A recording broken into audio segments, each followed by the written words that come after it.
একদিনের ট্যুরে আমরা গিয়েছিলাম বাগেরহাটে। এটা বেশ কিছুদিন আগের ভিডিও। সময় না থাকার কারণে আসলে ভিডিওতে ভয়েস দেওয়া সম্ভব হয় না। এখন থেকে ভিডিওগুলো বেশিরভাগই আমি লাইভ করার চেষ্টা করছি, যদিও পেজে অনেক দিন ছিলাম না। তো একদিনের ট্যুর হিসাবে ওটা ভালোই ছিল। আমরা গিয়েছিলাম বাগেরহাটের ঐতিহ্যবাহী ষাট গম্বুজ মসজিদ আর হচ্ছে চন্দ্রমহল। হ্যাঁ, চন্দ্রমহল একটা ইকো রিসোর্ট আছে ওখানে। খান জাহান আলীর মাজারটা একটু দূরে, ওখানেও আমরা গিয়েছিলাম। তো সব মিলে জায়গাটা মোটামুটি ভালোই।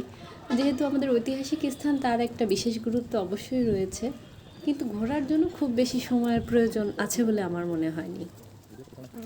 তবে চন্দ্রমহল ইকো রিসোর্টটা অনেক সুন্দর ছিল। সময় স্বল্পতার কারণে ওখানে আমরা খুব বেশিক্ষণ থাকতে পারিনি আসলে।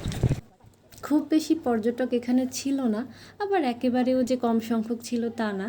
কিছু বিদেশি পর্যটকও ছিল। আর সবথেকে বেশি আশ্চর্য লেগেছে এটা যে বিদেশি ট্যুরিস্টদের জন্য এটা 500 টাকা করে টিকিট রাখা হয়েছে।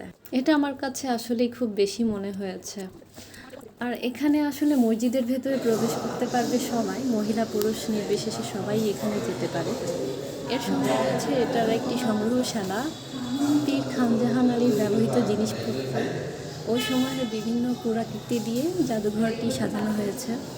এখানে ঢোকার জন্য আলাদাভাবে কোনো টিকিটের প্রয়োজন নেই। যদিও এখানে যেগুলো প্রদর্শন করা আছে বেশিরভাগই একই ধরনের। এখান থেকে আমার সব থেকে ভালো লেগেছে যে জিনিসটা, এবং খুব মানে একটু অন্যরকম মনে হয়েছে, সেটা হচ্ছে সেই মাজারের যে দুইটা কুমির থাকতো তার একটা কালা পাহাড়, তাকে ওখানে এখনও মমি করে রাখা হয়েছে।